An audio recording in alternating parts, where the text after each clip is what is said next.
स्वागत है आपका अपने YouTube चैनल मैथ्स जबरा में।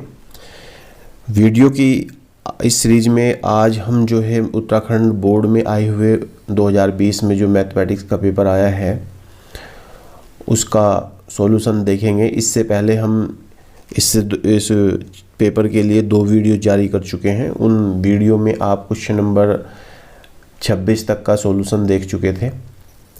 आज हम जो है यहाँ पर क्वेश्चन नंबर 27 से स्टार्ट करेंगे और जो इसके बाकी रिमेनिंग क्वेश्चन हैं, जो बचे हुए शेष क्वेश्चन हैं, उनका सॉल्यूशन देखेंगे।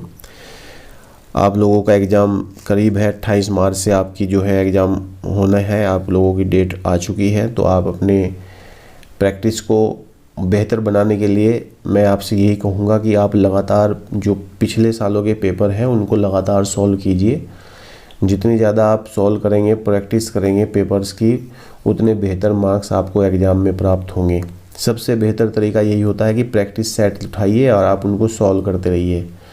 इससे बेहतर कोई तरीका नहीं है एग्ज़ाम में बढ़िया मार्क्स लाने का। यही सबसे अच्छा तरीका है। आप लोगों को मैथमेटिक्स में जितनी ज़्यादा प्रैक्टिस आपकी होगी उतना ही आपके लिए बहुत ही अच्छा रहेगा, बहुत ही बेनिफिशियल रहेगा। आप लोगों को अगर हमारी ये वीडियो अच्छी लगे तो आप वीडियो को लाइक करें, चैनल को सब्सक्राइब करें और दूसरे स्टूडेंट्स तक भी इस वीडियो को शेयर करें ताकि और लोगों का भी इससे लाभ हो।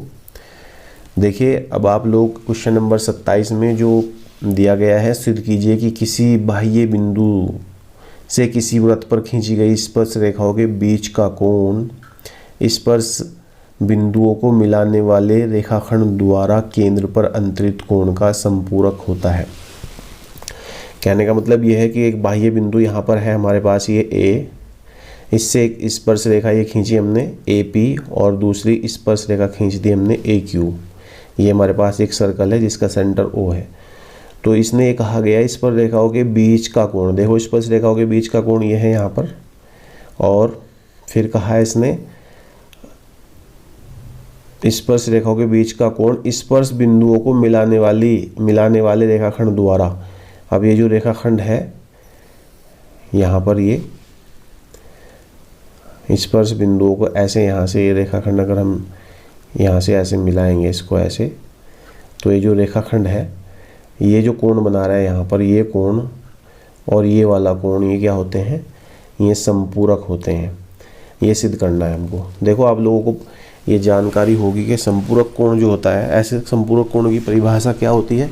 संपूरक कोण वो होता है जिन दो कोणों का योग 180 हो। तो यहाँ पर देखो हमें दिया है, जो बात दी गई है वो हमको लिख लेनी है। यहाँ पर देखो दिया है, यहाँ पर देखो, यहाँ पर हमें क्या दिया गया है वो हमने लिख दिया है। ए पी और ए क्यू दो स्पर्श रेखाएं हैं और सिद्ध करना है हमें कोण पी ए क्यू प्लस कोण पी ओ क्यू और P O Q is equal to 180 degree. तो देखो यहाँ पर सिद्ध करने के लिए हम देखते हैं, यहाँ पर आप लोग देखिएगा कैसे कैसे हम इसको करेंगे। तो देखो, चूँकि ए पी जो है वो क्या है, या ओ पी परपेंडिकुलर है किसके, ए पी के, तथा ओ क्यू परपेंडिकुलर है ए क्यू के। आप समझ गए होंगे क्यों। देखो, स्पर्श रेखा जो होती है ना किसी वृत्त की, तो स्पर्श रेखा अगर हम त्रिज्या खींचते हैं, यानी स्पर्श रेखा से अगर हम वृत्त के केंद्र से स्पर्श रेखा पर हम अगर त्रिज्या को मिलाएं तो वो लंब होती है उस पर, इसलिए यहाँ पर हमने ये बात लिखी है। तो यहाँ पर क्या हो जाएगा, अतः जो ये कोण है, कोण ए पी ओ बराबर कोण ए, ये वाला कोण ए क्यू ओ बराबर 90 डिग्री। ये 90 डिग्री हो गए। अब देखिए यहाँ पर हम क्या करेंगे, ये चतुर्भुज बनना है। चतुर्भुज हमारे पास चतुर्भुज बनना है ए पी ओ क्यू में। चतुर्भुज में हमारे पास कितने कोण हैं? 4 कोण हैं। कौन कौन से? ये लिखेंगे कोण ए पी ओ प्लस कोण ए क्यू ओ प्लस कोण पी ए क्यू प्लस कोण पी ओ क्यू बराबर कितना हो जाएगा? ये 360। अब ये मान जो देखें, इसको हम इक्वेशन फर्स्ट मान लेते हैं और ये इक्वेशन सेकंड मान लेते हैं यहाँ पर। तो देखो ए ओ पी और ए Q O, A P O और ए क्यू ओ दोनों की वैल्यू कितनी है? 90 डिग्री 90 डिग्री। तो यहाँ लिखेंगे समीकरण 1 व 2 से, यहाँ पर आप मान रखिए ये कितना हो गया? 90 डिग्री प्लस 90 डिग्री प्लस कोण पी ए क्यू प्लस कोण पी ओ क्यू बराबर 360। और देखो ये 90 प्लस 90 180 हो जाएगा। तो 180 प्लस कोण पी ए क्यू प्लस कोण P O Q is equal to 360। इस 180 को इधर ले जाओ, आप माइनस कर देंगे तो कोण पी ए क्यू प्लस कोण P O Q is equal to 360 minus 180 और कोण पी ए क्यू प्लस कोण P O Q is equal to 360 में से 180 माइनस करेंगे तो 180। तो देखो यही हमें सिद्ध करना था यहाँ पर, तो सिद्ध हो चुका है। इति सिद्धम हैंस प्रूव्ड HP। तो आप लोगों ने ये क्वेश्चन देखा, बहुत ही आसान है। आप लोगों के बेसिक्स क्लियर होने चाहिए। जैसे कि ये यहाँ पर कुछ नहीं दिया गया हमको, सिर्फ ये दिया गया था कि ए जो है एक बाह्य बिंदु है, इससे स्पर्शिका खींच दी है वृत्त पे, जो AP है और AQ है। अब यहाँ से हमने इसके सेंटर O से ये लंब डाल दिया यहाँ पर और ये लंब डाल दिया यहाँ पर, और इसी से ही हमने इक्वेशन बनाई और पूरा क्वेश्चन सॉल्व कर दिया। देखिए अब नेक्स्ट क्वेश्चन कैसे होगा। देखिए यहाँ पर क्वेश्चन नंबर जो हमारा 27 है उसका अथवा वाला पार्ट ये है। इसमें दिया गया कि BL और CM एक समकोण त्रिभुज ABC की माध्यिकाएं तथा इस त्रिभुज का कोण A समकोण है, सिद्ध कीजिए। 4 into BL square plus CM square equal to 5BC square. तो देखो बहुत ही आसान क्वेश्चन है, देखने में बहुत बड़ा लग रहा है लेकिन आसान है। यहाँ पर देखो हमने जो दिया है वो लिख दिया गया है और जो सिद्ध करना है वो भी लिख दिया है। अब हमारे यहाँ पर आप देख रहे हैं 3 त्रिभुज बन रही है यहाँ पर, एक त्रिभुज ABC, एक त्रिभुज ABL, एक त्रिभुज ACM। तो इन त्रिभुजों में अलग अलग त्रिभुज, सबसे पहले बड़ा त्रिभुज लेते हैं, त्रिभुज ABC। तो यहाँ लिखेंगे त्रिभुज ABC में पाइथागोरस प्रमेय से, पाइथागोरस प्रमेय अप्लाई करेंगे यहाँ पर। पाइथागोरस प्रमेय क्या होता है? किसी भी समकोण त्रिभुज में, देखो ये कोण कितना है? 90 डिग्री है। तो पाइथागोरस प्रमेय से हम क्या लगाएंगे फॉर्मूला? ये होता है कि पाइथागोरस प्रमेय में कर्ण पर बना वर्ग शेष 2 भुजाओं पर बने वर्गों के योग के बराबर होता है। और कर्ण कौन होता है? ये वाली भुजा जो 90 डिग्री के कोण के सामने की भुजा होती है वो कर्ण होती है। तो कर्ण क्या है यहाँ पर? BC।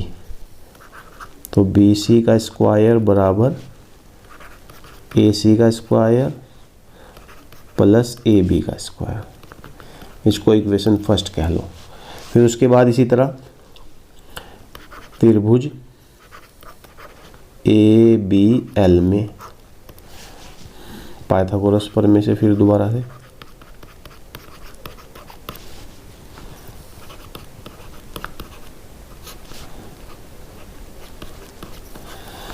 इसमें क्या होगा? देखो BL स्क्वायर बराबर AL square plus AB square.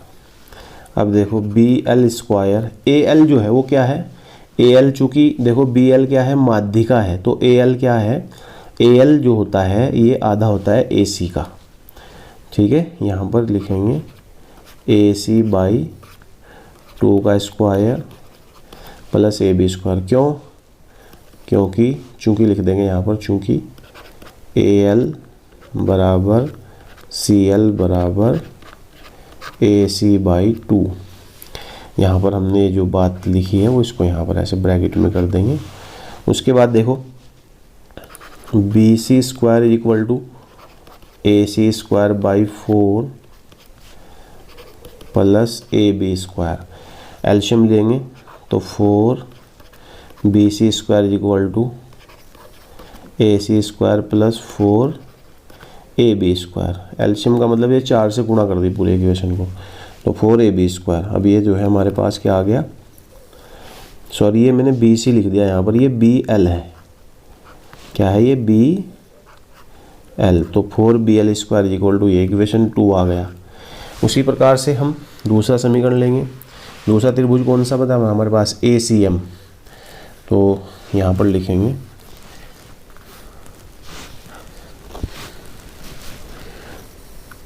त्रिभुज ACM में, इस वाले त्रिभुज में भी पाइथागोरस प्रमेय लगाएंगे तो हो जाएगा CM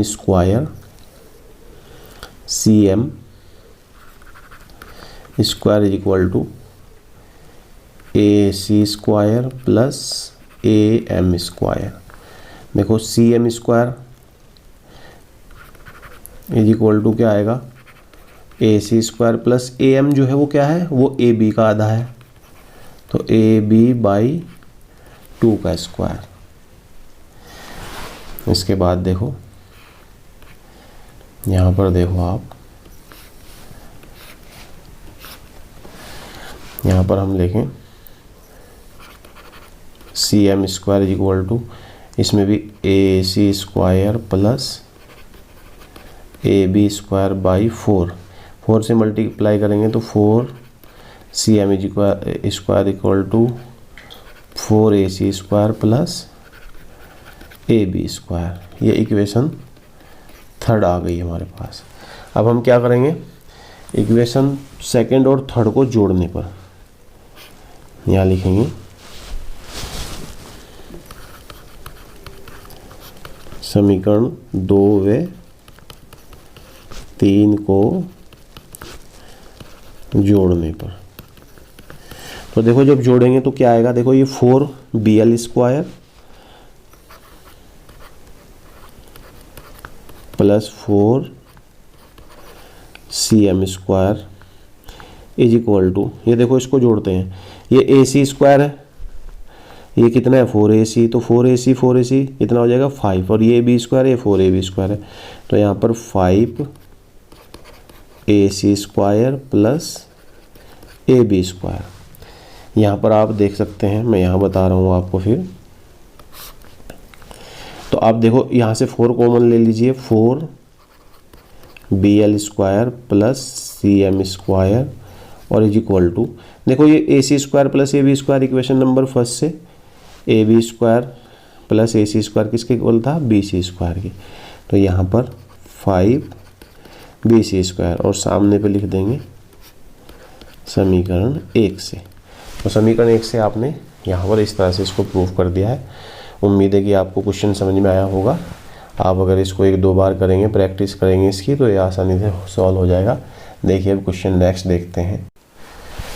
देखो यहाँ पर क्वेश्चन नंबर 28 दिया गया, व्यास 7 मीटर तथा 7 मीटर वाला 20 मीटर गहरा एक कुआं खोदा जाता है और खोदने से निकली हुई मिट्टी को समान रूप से फैलाकर 22 मीटर बाई 14 मीटर वाला एक चबूतरा बनाया गया है। इस चबूतरे की ऊंचाई ज्ञात कीजिए। तो देखो यहाँ पर जो व्यास है वो कितना है, व्यास देख लीजिए आप 7 मीटर है, लिख लेंगे यहाँ पर व्यास is equal to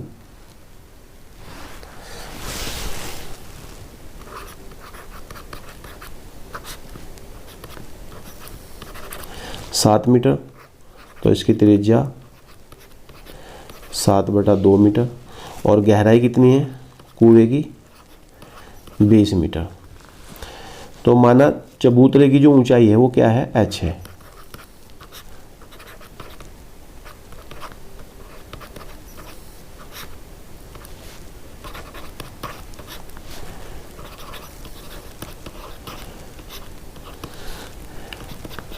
h dash कर लो आप इसको, क्योंकि h तो हमारे पास थी। अब देखो यहाँ से कुआं खोदकर जो मिट्टी निकाली गई है उसका आयतन बराबर चबूतरे का आयतन। तो चबूतरे का या चबूतरे की मिट्टी का आयतन बराबर क्या हो जाएगा, कुएं का, बेलनाकार होता है ना कुआं, बेलनाकार कुएं का आयतन। देखो मिट्टी का आयतन लंबाई गुना चौड़ाई गुना ऊंचाई, यहाँ पर दिया गया है 22 गुना 14 और गुना h डैश हो गया। और बेलनाकार कुएं का आयतन क्या होता है, पाई r स्क्वायर h। तो यहाँ 22 गुना 14 गुना h डैश, पाई का मान 22/7, r का मान कितना है 7/2 का स्क्वायर, और h कितना है यहाँ पर 20। तो देखो इस 22 से ये 22 कैंसिल हो जाएगा, और ये 14 गुना h डैश बराबर 1/7, और ये 49/4 इंटू 20। देखो 7 टाइम इसको मल्टीप्लाई कर देंगे, और 4 पंजे 20। तो h डैश बराबर 7 गुना 5/14, और 7 दूनी 14, और 5 को 2 से डिवाइड करेंगे तो 2.5 मीटर। तो यहाँ पर जो आपके पास बेलनाकार कुएं के बाद जो आपने मिट्टी का चबूतरा बनाया है उसकी जो ऊंचाई है वो 2.5 मीटर आएगी। अब देखिए क्वेश्चन नंबर 29 कैसे सॉल्व होगा। बहुत ही आसान है ये भी, देखिएगा यहाँ पर। देखो यहाँ पर क्या दिया गया है, एक मीनार के पाद बिंदु से एक भवन के शिखर का उन्नयन कोण 30 अंश है, और भवन के पाद बिंदु से मीनार के शिखर का उन्नयन कोण 60 अंश है। यदि मीनार 50 मीटर ऊंची हो तो भवन की ऊंचाई ज्ञात करो। देखो चित्र बना दिया, ये ए बी मान लिया एक भवन है जिसकी ऊंचाई h है, और पी क्यू एक मीनार है जिसकी ऊंचाई 50 मीटर है, और मान लिया इनके बीच की जो दूरी है ए और पी के बीच की दूरी वो कितनी है, x है, वो यहाँ पर हमने लिख दिया है। तो देखो यहाँ दो ट्रायंगल बनने, दो त्रिभुज बनने हैं यहाँ पर। तो सबसे पहले आप ये वाली दूरी ज्ञात करने की कोशिश करेंगे क्योंकि हमें ये दिया गया है। तो यहाँ से हम क्या करेंगे, त्रिभुज ए पी क्यू में, त्रिभुज ए पी क्यू में, इसमें क्या है, देखो ये लंब है, ये आधार है, तो tan 60 बराबर लंब बटा आधार, यानी पी क्यू बटा ए पी, और tan 60 की वैल्यू कितनी होती है √3, और पी क्यू कितना है यहाँ पर 50 बटा ए पी की वैल्यू कितनी है x मान ली हमने, तो x बराबर 50 बटा √3, यहाँ से x का मान, इसको फर्स्ट इक्वेशन क्या दीजिए आप। उसके बाद दूसरा त्रिभुज है, त्रिभुज ए बी पी में या ए पी बी में, त्रिभुज ए पी बी में, इसमें देखो यहाँ पर 30 है, लंब और आधार का संबंध दिया गया है। तो यहाँ पर क्या लेते हैं हम, tan 30 बराबर लंब बटा आधार, लंब क्या है यहाँ पर ए बी, आधार क्या है ए पी। तो यहाँ पर वैल्यू पुट करेंगे हम, tan 30 का मान कितना होता है 1/√3, ए बी कितना है हमने h मान लिया है, और ए पी कितना है x। तो यहाँ पर आप देखेंगे कि h बराबर 1/√3 इंटू x, ये समीकरण क्या होगी 2 हो गई हमारे पास। तो यहाँ पर आप क्या करेंगे, समीकरण 1 व 2 से देखो x की वैल्यू यहाँ पर पुट कर दीजिए। तो h बराबर कितना आ गया है 50/√3 और गुना 1/√3, और h बराबर 50/3 मीटर। तो मीनार की ऊंचाई 50 थी, तो भवन की कितनी आ गई हमारे पास 50/3, या आप कहिए इसको इतनी 16 सही 2/3 मीटर। तो देखिए ये भी बहुत ही आसान क्वेश्चन आ रखा है, और 6 नंबर का क्वेश्चन है। ऊंचाई दूरी से हमेशा 6 नंबर का क्वेश्चन पूछा जाता है, आप इसको तैयार रखें बहुत अच्छे तरीके से। देखो इसका अथवा वाला क्वेश्चन देखते हैं, क्वेश्चन नंबर 29 का अथवा वाला कैसे होता है। देखो क्वेश्चन नंबर 29 का जो अथवा वाला क्वेश्चन है काफ़ी इंटरेस्टिंग है। यहाँ पर मैंने चित्र बना दिया है, इसमें कहा गया है कि सीधा राजमार्ग एक मीनार के पाद तक जाता है। देखो ये राजमार्ग है मान लिया AC, और ये मीनार है यहाँ पर CD, तो इसके पाद तक जाता है, यानी सी तक जाता है, इसके फुट तक जाता है।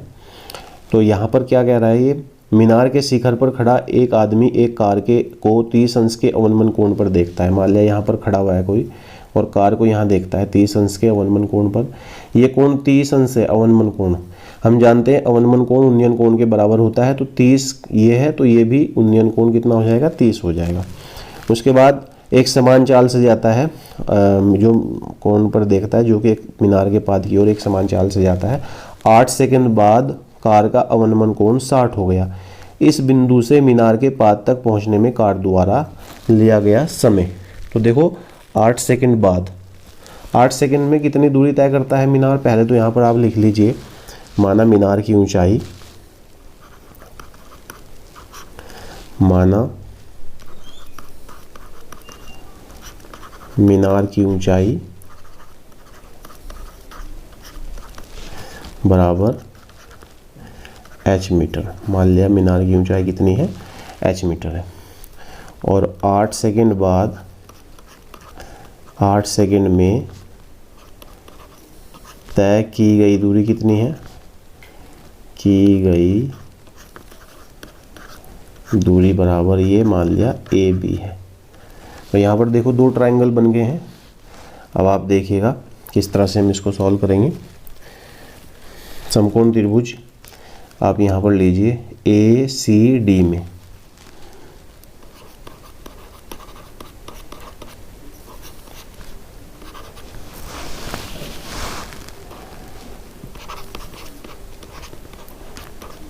इसमें क्या लगाएंगे भाई, tan की वैल्यू लगाएंगे। tan 30 लंब बटा आधार, लंब कितना है CD और आधार कितना है AC। यहाँ पर इक्वेशन फर्स्ट या भी वैल्यू पुट कर लीजिए। tan 30 का मान कितना होता है 1/√3 और CD हमने कितनी मानी है H और ये AC। तो AC बराबर √3H, ये इक्वेशन फर्स्ट हो गया हमारे पास। उसके बाद हम दूसरा त्रिभुज लेते हैं, त्रिभुज BCD में।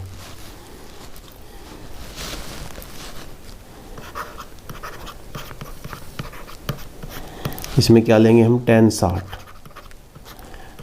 लंब बटा आधार वही CD बटा BC, और tan 60 का मान कितना होता है √3 और CD की वैल्यू कितनी है यहाँ पर H और BC, और BC बराबर H बटा √3। ये इक्वेशन सेकंड आ गई। देखो यहाँ पर AC जो था ना इक्वेशन फर्स्ट,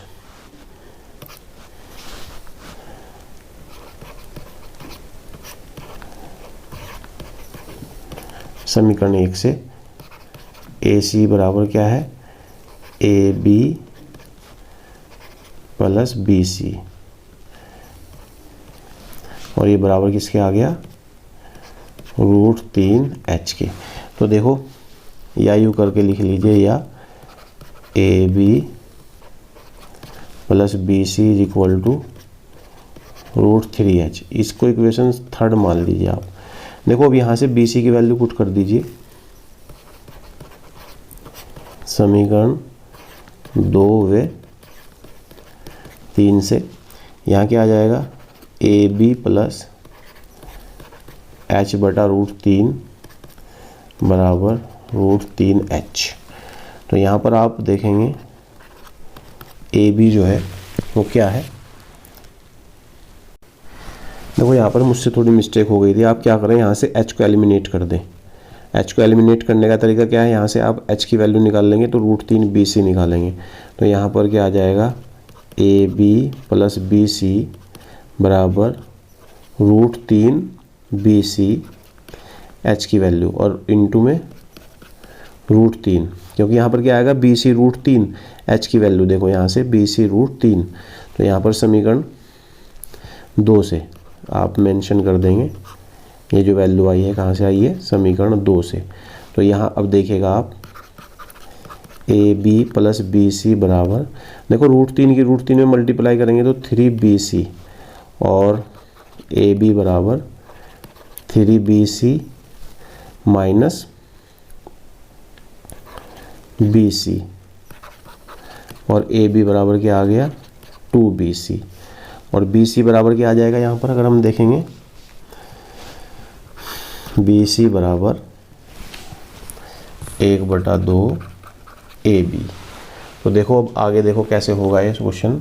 यहाँ से देखो क्या पूछा है यहाँ पर, इस बिंदु से मीनार के पाद तक पहुँचने में कार द्वारा लिया गया समय। तो BC जो है वो क्या है, यहाँ से यहाँ तक की दूरी है।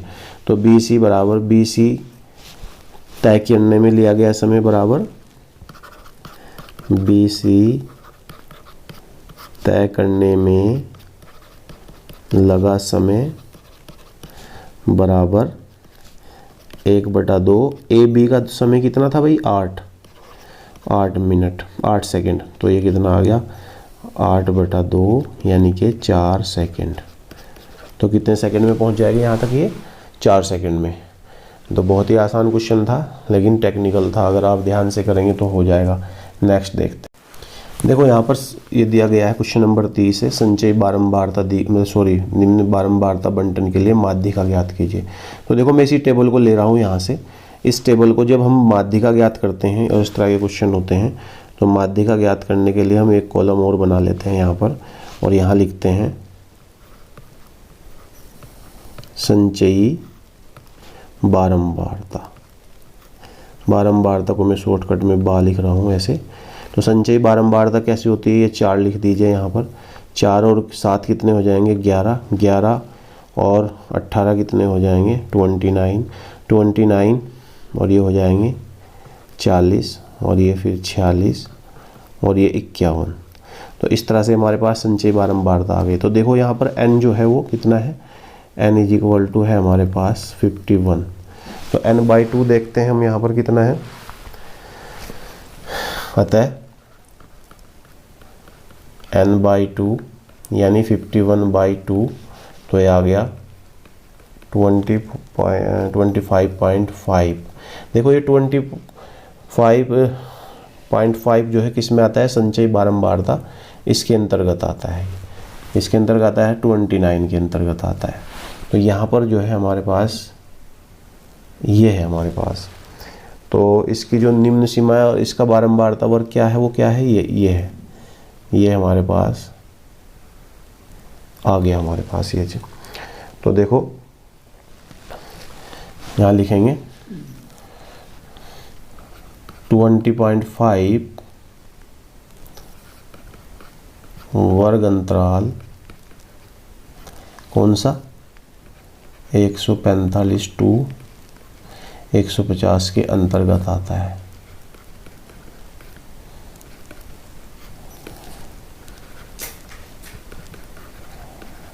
अतः